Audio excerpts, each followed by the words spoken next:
kasi mo alimango. Hala, anong ginawa mo dyan?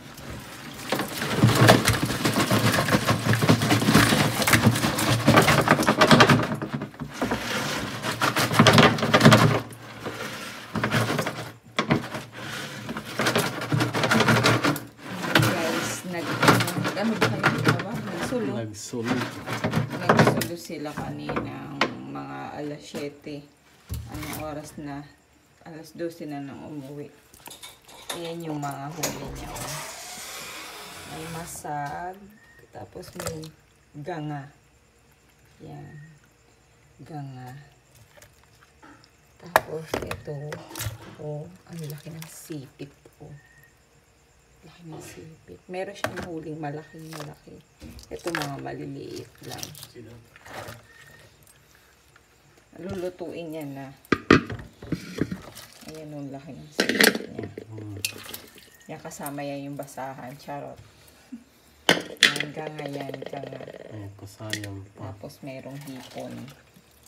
Tapos nakahuli ulit siya ng isang sa kamay. Tela. Yung mga maliliit na. Mga kinakain ba? Hindi yung delikado. Kain. Yan.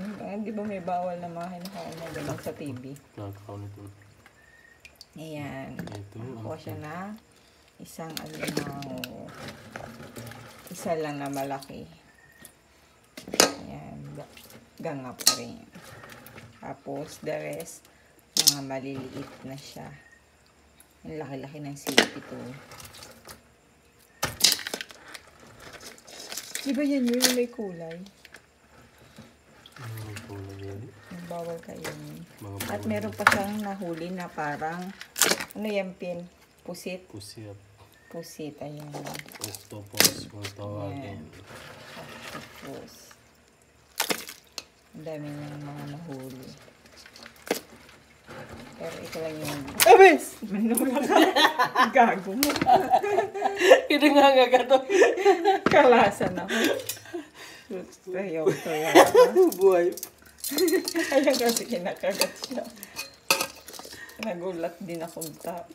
Loko-loko talaga to. Munti kung maitapon pa yung cellphone ko. Buang man to. Iginhakop ko lang kasi tirat iba. Yan. So, libre na tayo ng ulam. Ganyan ang buhay sa probinsya, diba? Pag matyaga, may makakain. Yan yung mga huli niya. Tapos, ulam na namin bukas. Lulutuin niya na ngayon kasi baka mawalan ng laman yung mga alimango. Ganyan karami yung nahuli niya. Wow! Yan, may libreng kalat. Ito sa aso. Tapos, yun naman, ibibigay namin sa aso yung maliliit na mga huli niya na isda. Okay. Yun lang, guys. Babush!